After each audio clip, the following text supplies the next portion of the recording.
Okay, all right. Welcome, everyone. I'm excited to be kicking us off here today. So we are going to be talking about this idea of what has to be true about your process before you start adding AI into how you're building software.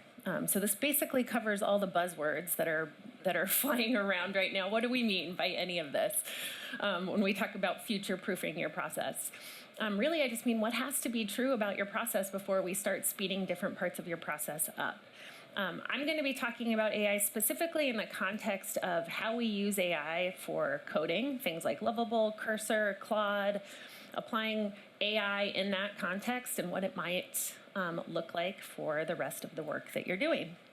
My name is Colleen Johnson. I'm the CEO of ProComban. This is my first time here in Brighton. I'm super excited to be here.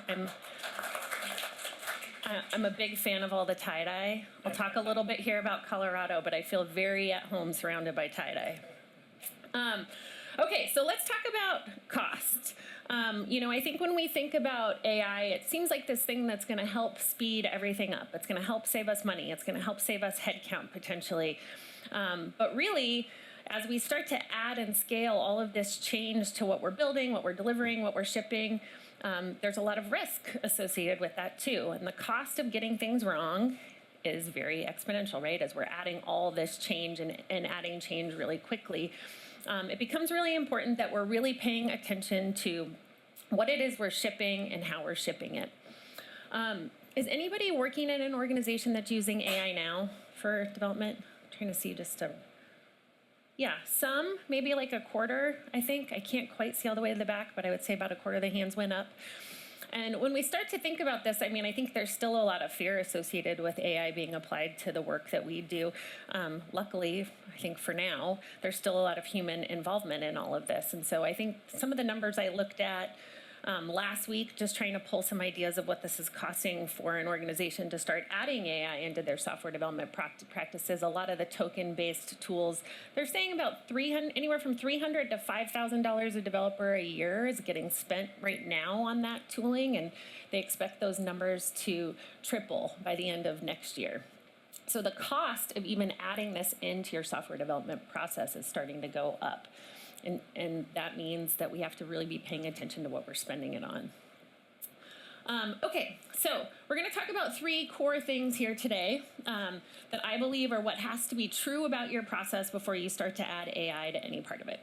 And that is going to be visibility, alignment, and focus. And what's funny about these three things is they're true whether you're adding AI to your process or not. They're probably three things I would tell you need regardless of whether or not AI is getting added to how you build software. But they're extra true now and extra relevant now. The first thing we're going to talk about is where flow breaks down and where bottlenecks shift. And then we'll talk about alignment to strategy. I know Carl's done a lot of work on the strategy side of things, and I'm excited to talk about how to connect what we do day to day to that strategy and make that work visible. And then the last one is cutting down some of the noise, right? It's going to be really easy to add a lot of change to our process and a lot of change to the work that we're deploying and shipping really quickly. How do we make sure that it's still the most important work to go out the door? So let's start with this first one. Let's talk about bottlenecks. So when we think about bottlenecks, what comes to mind? What comes to mind for your process right now? You guys can shout them out. Anything where you can think of where work gets stuck right away? Scoping? Okay, yep. Sign-offs, yuck. What was that one? Handover, yep. Waiting for another team or another part of the team. Great. What else? What was that one? Validation, yeah. Especially if it has to go somewhere else for validation, right? Okay. So I'm from Denver, Colorado, like I said, lots of tie-dye in Denver. Some things to know about Denver. It is a mile high above sea level. So if you're coming from somewhere where you're at sea level, you'll get drunk really fast there because there's no air. A lot of things are legal in Denver that aren't legal here. That's probably one of the things we're best known for there, other than skiing and the lack of oxygen. And the other thing that you need to know about Denver is we have the shittiest airport in America. It's massive and it's terrible. What do you guys think those are supposed to look like?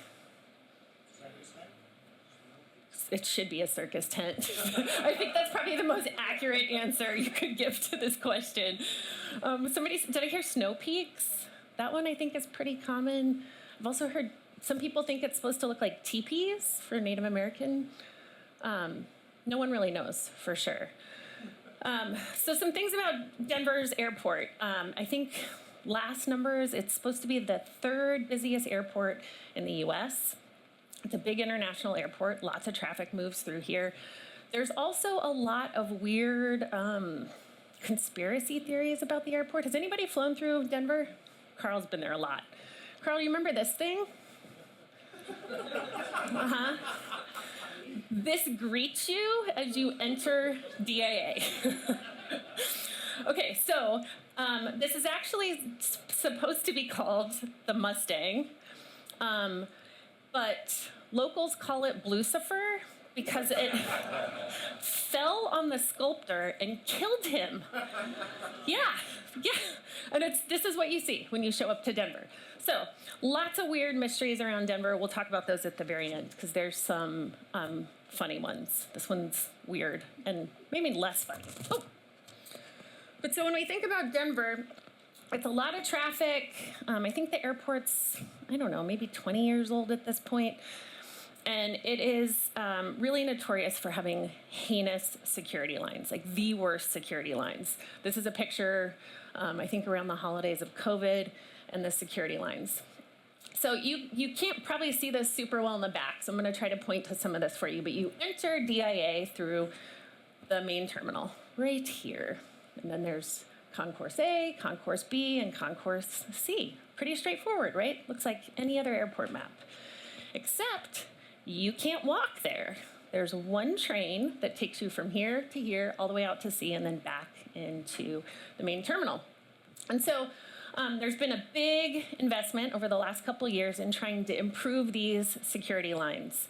And so the security that used to just be right here on the north and south end of the airport has now shifted to all these stalls on the east and west side. I would say it looks a lot like Heathrow now, like we have bins. You don't have to wait for hours to go through TSA. It's really improved a lot of things, except for this. This is now the line to get into the train when you're going to try to get to your terminal, to your concourse. It doesn't look like this all the time, but I think this was taken around the holidays because there's that one train in and out to get you to all the other concourses at the airport. So what happened was we took all of this traffic here that was piling up here at the security lines, and we basically just moved it to right here to get onto the trains. I think this is a really important example because we're doing a lot of that same thing as we shift a lot of where we're doing work in our system. So one of the things that I think is a really important question for us to ask as we start to add AI to our systems and into our processes is, do we have capacity everywhere else to handle the volume that we're introducing? One of the most common things I'm hearing right now from teams is that they're adding AI to the software development piece, and it's breaking everything else, right? Quality is going down because we can't test it fast enough. So we've shifted a lot of that pain downstream to the testers. So quality is suffering. Validation becomes a big problem. Somebody said validation over here when I was asking what bottlenecks you see. When we think about the validation side of this, it's not just validation of the code itself, but a lot of organizations have validation in place around how they're checking to make sure the AI code is good code, right? Is it meeting our coding standards? And then the last one here is feedback. And I think this is something we probably don't really think about when we think about those bottlenecks coming up in our process. But now that we're able to ship things hopefully faster and we're shipping more stuff to the customers, we're going to be getting feedback faster too. Do we have the systems in place to help us do something with all that feedback quickly? Otherwise, we're just making a lot of noise and shipping a lot of stuff. So how do we do this? Probably the thing we talk about the most from a Kanban perspective is making our workflow visible. This seems really obvious, doesn't it? It seems super simple, but a lot of organizations don't have this in place. The first thing we have to do is define our workflow. And when you talk about defining your workflow, it just means where does work start and where does work finish and what are all the stages that happen in the middle. Again, I'm always kind of amazed when I start working with new teams and we start having these conversations about how does our work move. And even in one team of 5 people, you might get 4 different answers about what are the stages that work has to go through. So the first step here is just clarity. Let's all be on the same page about what our workflow looks like so that we can be ready when those bottlenecks shift to the train to do something about it. The next thing we need to do in that workflow is track work item age. If you've ever participated in any pro-Kanban events or books or Drunk Agile with Dan and Pratik, you know that work item age is the easiest thing to make visible and probably the most sobering metric that you could put in front of your team. It's going to make it very apparent very quickly. Just think about like security lines, right, where you see the time you have to wait in that line. That's going to make you make decisions in real time pretty quickly when you see how long you're potentially going to have to wait. The same thing is true when we start tracking work item age on our boards. So what does this look like in practice? This is just an example of one board where you might have different workflow stages like to do, analysis, develop, test, deploy, and done. So the first step is what is the work? How does it move from start to finish? And then how do I start to make visible how old the work is in that system so that I can hopefully take action and do something about it sooner? So visibility is key here. We can't fix these problems if they shift in our workflow if we can't see them. And so in this case, you can see everything's piling up in test because if we've made development faster by adding AI there, the next question would be, can we do anything to help clear out all of that work that's piling up in our test queue? I worked as a tester way before I ever got into Agile, mostly on waterfall projects. So I played ping pong like 9 months out of the year. Do you call it ping pong here? Yeah, table tennis. Yeah, so I would play ping pong like 9 months out of the year and then spend 3 months living off like gas station cappuccinos trying to test everything until midnight to get it shipped.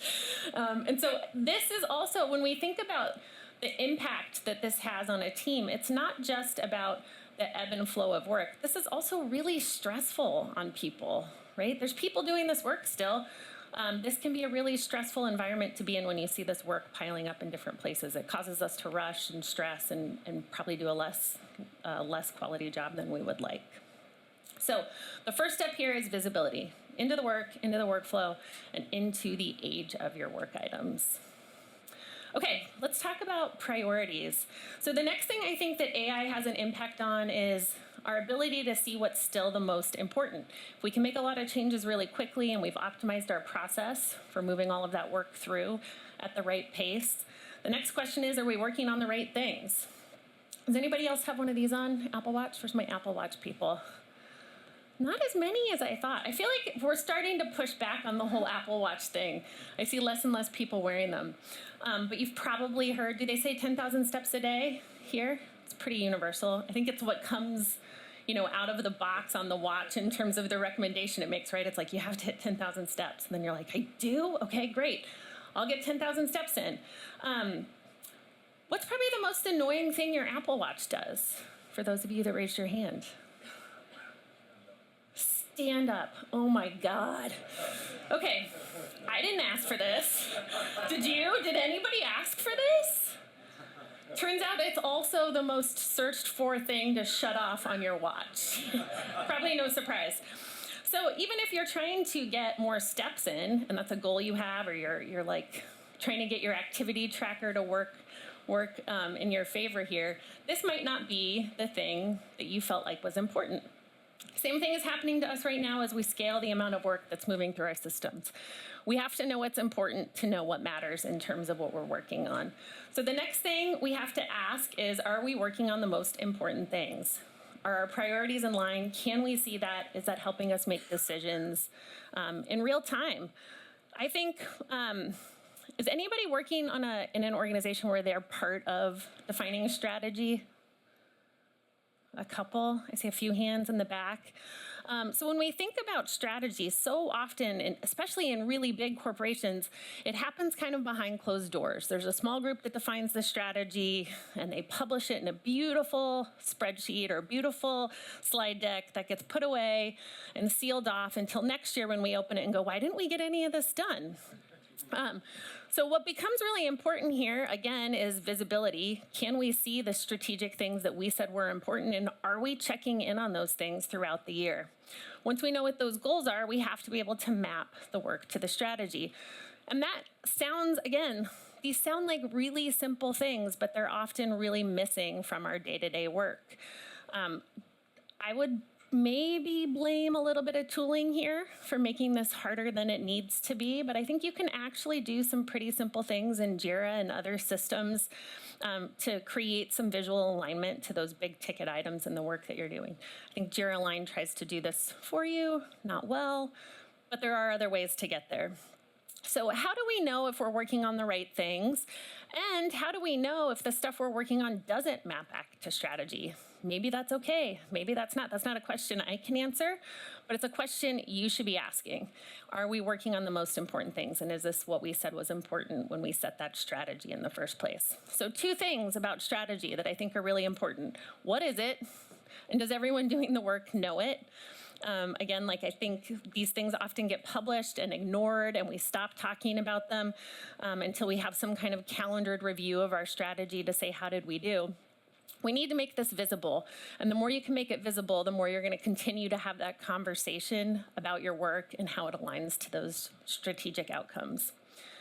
The next piece is tracking, right? So just like we talked about tracking work item age, we need to be able to go back here to our strategy and say, how does our work map back up to this? So I want to show you a board view of this. If this was the same board that we looked at earlier, right? So we have our board, we have our tickets, and now I've just color-coded those tickets by the epic that they map back up to. And I have some targets here. Maybe I said from a financial perspective, we want 40% of our capacity going to Epic 1, 30% going to Epic 2, and 30% going to Epic 3. What questions would you have for this team? What are all the white ones up there? Good question. Yeah, exactly, white noise. Right, well, and it might be, it might not be, right? So if we were to say, I don't think you can see the number up there, but like 40-something% of these tickets are white tickets. What are those? Are they important? Sometimes once we start to see this, the next question becomes, is this strategy, right? If this is what's coming through as high priority work for our teams, maybe we need to have a conversation about the strategy we set in the first place. In other cases, it may help us make decisions around what to pull next. So if you were able to see this about the work that your team is doing, you might say, we need to pull a yellow ticket in, something related to that yellow epic next. The other thing this helps us do is figure out how to manage this work in real time. So I'm sure you can see where we're going here with this, but the more we scatter our focus, the harder it is to get any of those epics over the finish line. So what we really want to start to think about and start to talk about is how can we make sure that when we say these things are important to the business, that they're really connecting all the way down to the work the team is doing every day. That's where that alignment comes in, and the visibility really helps us make decisions about what we're working on in real time. Okay, next one, focus. So let's talk about focus here, because I think the good and bad part about adding AI to your process is that it's really going to help you experiment quickly. And I think for most organizations, that's something that they've always struggled to do effectively. So this is pretty exciting to be able to ship things and get feedback fast, especially if you've built a process that's going to enable you to see it and track it and understand what's landing with your customers and with your users. But I want to talk about focus now. Are we focusing on the right things? Do we have Audible fans in here? Anybody listen to Audible books? Okay, so do you use the membership option for Audible? Anybody? Right? Makes it super easy to add books. I remember when this was new to the market, how exciting it seemed that you could just drive around and have someone read to you. I love these. I put Audible books on for my kids in the car. I think it's kind of a fun way to keep them entertained and hopefully off their screens. But the downside, I guess, of easily adding books into your queue and starting them all the time is that this is what my Audible account looks like. Nothing's done, and that was just page 1 of books I've started and not come back to. The same thing is starting to look like this when we think about how AI allows us to make changes. It's really, really easy to start new work. I can spin up Claude inside of a Slack conversation now and say, maybe Chris and I are talking about some requirements from a product perspective, and we're chatting back and forth, and you can pull up a new PR right there inside of Slack and have it generate code for you and test that out without ever doing anything outside of the Slack conversation. So things are easy and cheap, and it's really easy to start new work. How do I know that this is the right work? And what am I going to do with all this started stuff, right? Think of your book queue here. I have all these books now that I've started and I haven't finished because I've made it really easy to start things and I'm not paying attention to what is getting over the finish line. So when we start to think about how we can start all this new work, the next thing we need to think about is how do we get control over all of those changes? If you think about that tight feedback loop, we want to be able to test things quickly. A big part of being on an Agile team is that idea that we can ship things, get feedback, and pivot from that feedback, but we have to be able to control some of this chaos so that we know what matters most and what to focus on next.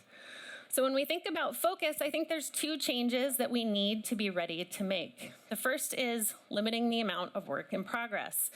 And this is probably, my guess is that this is going to start to look really different than what we're used to when we think about work in progress limits. For a lot of teams, when we think about work in progress limits, we often look to the capacity of the number of people on the team. So we might have a team of 7 people, and we might say that we don't want to have anything more than 5 tickets in development, for example.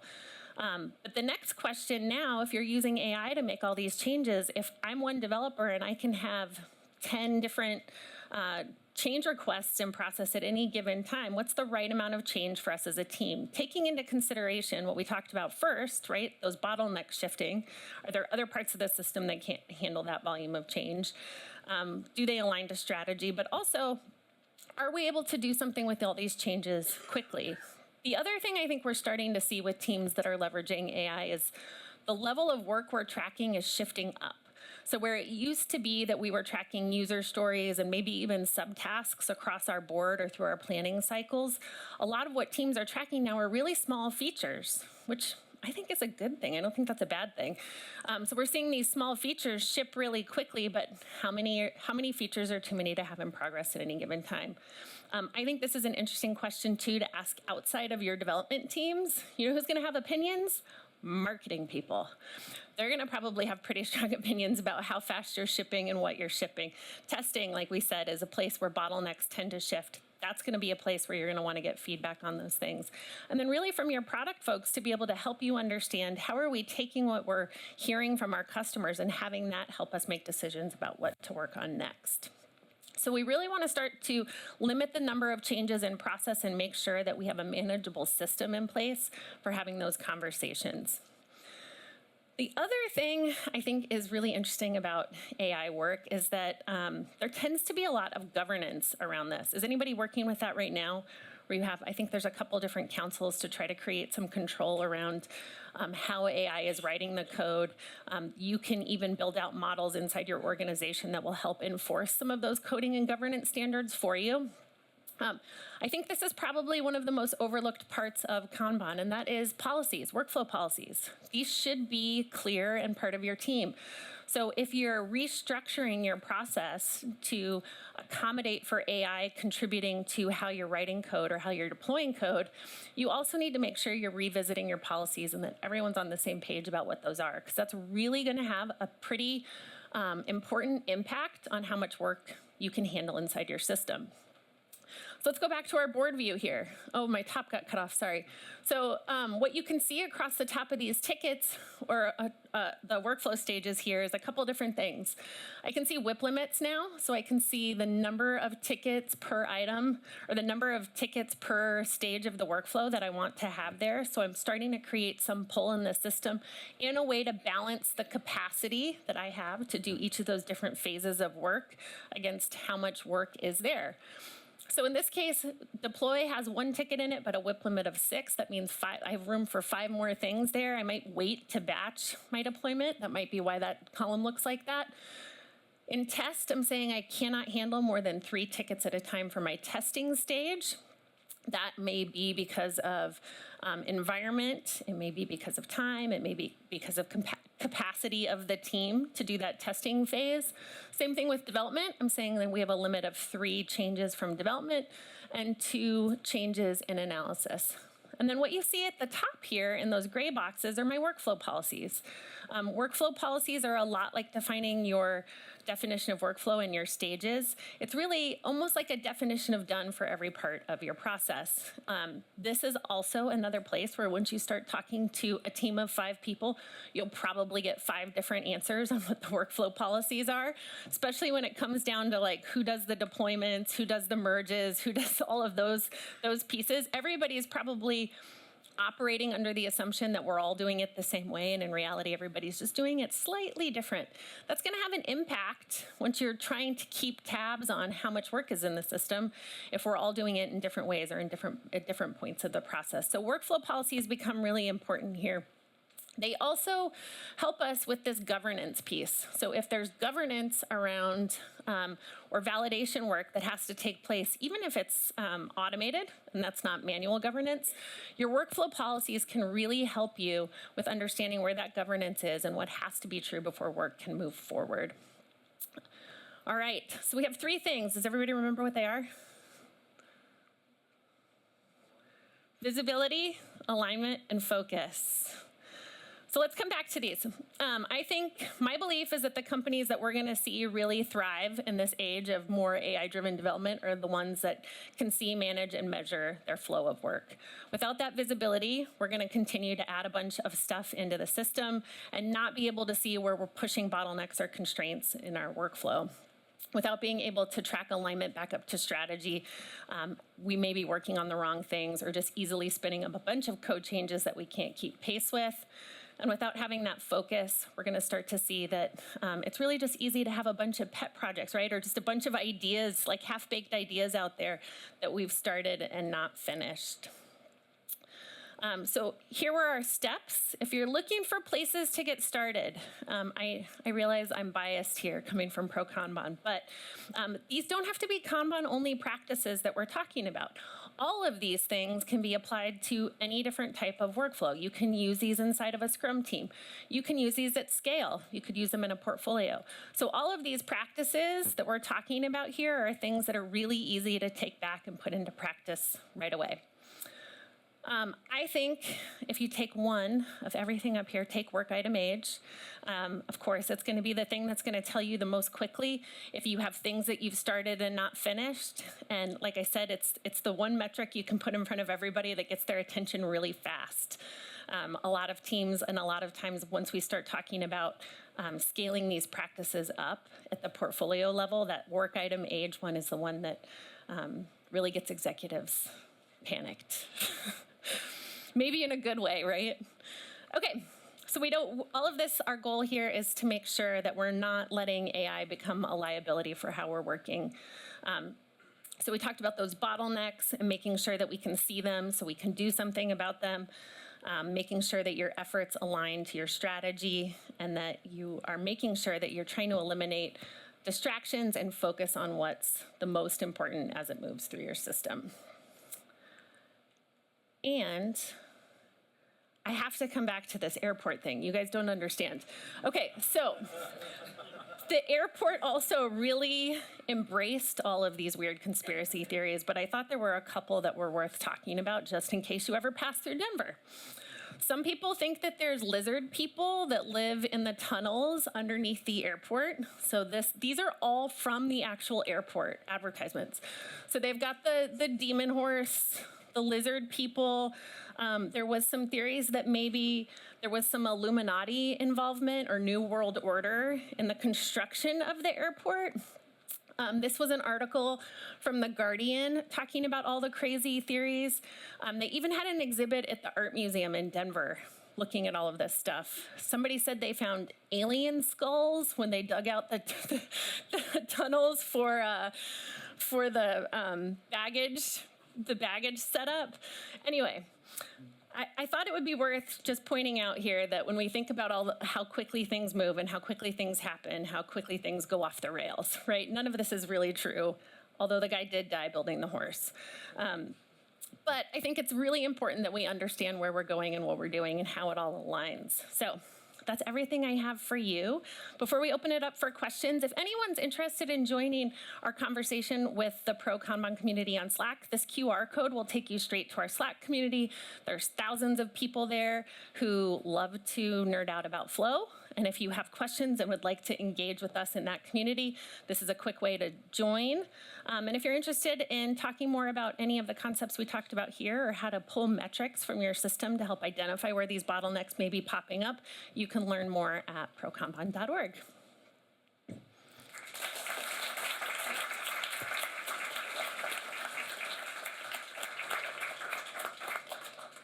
We do have time for questions, so does anyone have any? I know it's early in the morning. It's okay. There's one at the back there. It's really dark. It's hard to see you. It is dark. That's right. I'll bring the mic over. Thank you. Hi, it's really interesting. Thank you. So you spoke about tracking everything to an epic, which completely agree with. Absolutely great. The question I always get, and it's something, you know, I'm very for teams making sure they stay on top of their tech debt, and I'm very for things that help the team progress, being, you know, I will defend that to product owners and, you know, customers and such. In that kind of model, how would you suggest that, you know, yeah, basically the question we always have is how do you defend that stuff to product owners, customers, and say, this is important stuff the team's doing, even though it doesn't track to one of your strategies? Yeah, I think there's a couple different elements of that become important. So if there's a way to frame any of those tech debt projects as initiatives where you can really state what the outcomes are, I think that's the best case scenario. That's not always easy to do either, but if you can break those into features and epics and track them like you would other work, I think that's the best, right? Because then you've shaped the box or framed the box and you know when you're done. I think the danger with most of those things is they become these open-ended buckets, and we have a tech debt epic that's been open for 5 years and never closes. And so I think what you really want to try to do when you have those initiatives or have those projects that might not be customer facing is figure out how to frame them in the same exact way that you would for something that was customer facing value. And you could even argue that tech debt is, right? I think where you have to be careful is in creating those buckets and creating the alignment so that things look pretty, we cover up what we saw on that one slide where maybe 40% of our work doesn't connect back up to strategy. I think that's really important to be able to see so we can ask questions around, is this the right work for us, or do we need to revisit our strategy? And for whatever reason, that second part of that, do we need to revisit our strategy, seems to be very taboo. No one wants to bring that up. No one wants to talk about that. But then here we are at the, we get to the end of the year, the end of Q4, and everybody's going, well, we set all these strategic outcomes for the year, but we didn't hit any of them. Being able to track all that on a board and see it in real time gives you the ability to have that conversation sooner. And really, that's what we're trying to do with all of what we saw here. From a metrics perspective, data perspective, is how can we ask those questions earlier in the process so that we can do something about it and mitigate any risks that may arise. And so I think I'm a fan of not trying to connect everything to an epic if it doesn't belong in one. But I think where you have tech debt and you can provide the context of it through a project lens where you can say, here's how we'll know when we're done with this work, then I would put that into one. Yeah. Hi. I was thinking about something while you were doing that talk, so go with me and we'll come back to sort of where I'm going to. There's been obviously loads of cyber attacks in the news, and some companies that have been brought to their knees. Yeah. Those, you're talking about the airport, I know one of them was like airport infrastructure, and they were able to cope because they could go to their printed model, manual check-ins, all that kind of stuff. Someone like Jaguar Land Rover, who's bleeding money, can't do that because you can have your printed out business continuity plan. If you hit the robot over the head, it still doesn't understand what it is. How do we make work visible for our robots in our AI bots? Yeah, it's an interesting question. I was just reading something that was talking about how to, somebody had built something to automate the creation, movement, and assignment of tickets based on plain language through like Slack. So that, because if you think about so much of what we try to do is often just getting people to track their work effectively. And it was talking about the downsides of all of that, right? Of the more we keep automating all these things, the less conversation we're having about the work itself and what to do with it. So I think in that scenario, I guess maybe that brings me personally a little bit of peace that there's still some human elements to all of this in terms of oversight and understanding where the work is and the decision-making part of it. But I do think if we can automate and lean on technology to help us see things, track things, then really the conversation on the human side of it becomes, what are we going to do with it? What are we going to do with this information, and what decisions is that going to drive? And so I don't know that that directly answers your question about the cyber attacks piece of it, but with all of this, it's like we have to be able to see that stuff coming sooner so that we can mitigate the risk when it comes up. Hi, Colleen. I think one of the most important and most interesting things that I got out of your talk is the shift of bottlenecks. I think in traditional software development organizations, usually the software development machinery was the bottleneck and not delivering features fast enough. And I think with the advent of AI, integrating AI workflows into software development organizations, formalized or unformalized, because the reality is even if it's unformalized, your developers are going to use AI to code now. The bottleneck actually shifts towards the receiving system rather than the delivering system, which I find incredibly interesting because the teams that I'm working with, the users that are benefiting off the software that we're delivering are now saying, oh my God, this is too much, you need to slow down. So I'd like to pick your brain a little bit. How do you work with the receiving systems that now all of a sudden are not the ones that are screaming and shouting anymore, where's my feature? There's like too many features. Right. Yeah, I mean, I think that goes back to the feedback loop part of it. So, we talked about the idea that testing gets overloaded or validation or the deployment process maybe gets overloaded. But I think the ability to see the feedback coming back and make sure that you have really a closed loop there where you can gather that feedback and use it to make decisions on what to do or not do next, I think becomes really critical.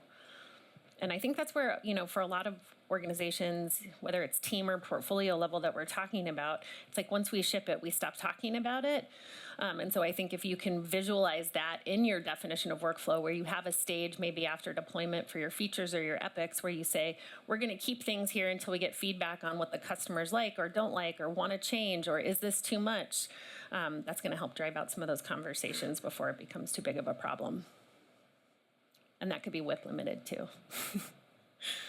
Yeah. I don't need the mic. Okay.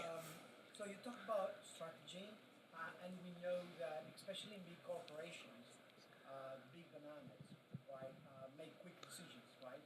And people selling them AI, what they sell is make all, like everyone does all the time. So if you buy this, then blah, blah, blah, blah, blah. Yep. And these leaders, misleaded or not, ignorant or not, I'm not discussing that, they make the decision. So as change agents, how can we support leadership and make them aware exactly what these kind of dangers? Are there any cases? Are there any situations that we can alert them with exactly when we show them a ticket page? Yeah. I mean, I think this visualization becomes really important. I would arm yourself with data. I think the hard part, right, is this is the shiny new toy, and the little kid wants the shiny new toy, right? And I think there is a lot of promise in a lot of this work. But if we can't see what we're working on and make sure that it's the right thing and the right amount of work and that we're getting the right feedback through the system, it's going to overwhelm things and break a lot of parts of our business. And so if you can raise those red flags and say, do we have the process in place? Can we test this out in small parts of the business before applying it more widely? I would focus on that, and then the data side, arming yourself with data so that it's easier to have those conversations when the problems come up. Yeah. Yeah. I'm not really sure how this is going to come out because my brain's just sort of firing. I'm at the moment, we've gone on a journey where we've tried to optimise our sort of delivery part of the process. Yeah. And now we're in the stage where we haven't used AI, but it's okay. Our problem is actually prioritising and funneling enough work to feed the beast.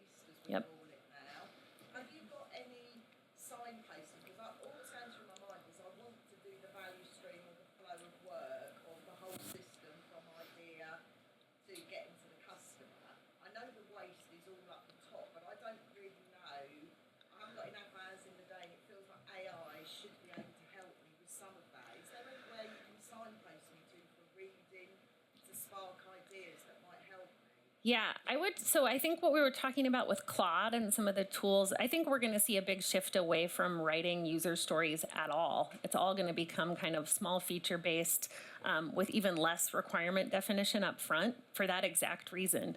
It's really easy to get your product owners very close now to prototyping, and what I'm seeing with teams is that their product is working side by side with developers to prototype the first pass of a small feature and then handing it to them to finish. And there's very little documentation about what it is or what's happening or what those requirements are, because they can kind of spin up those mock-ups or those low fidelity prototypes in real time just from the conversations. So I think that's going to be a big shift and frankly a good one. Because it's going to speed up all of that process at the beginning, where in the past we've had, discovery and definition and design work. Now that can all happen kind of in one phase, and then you give the developer something that they can build from right away. I'd have to think about that in terms of references, but I'd be happy to connect with you and exchange emails. Yeah. Yeah, that sounds great. All right, I'll hand. Oh, yeah. Sorry, it was me holding the mic. Just a quick one.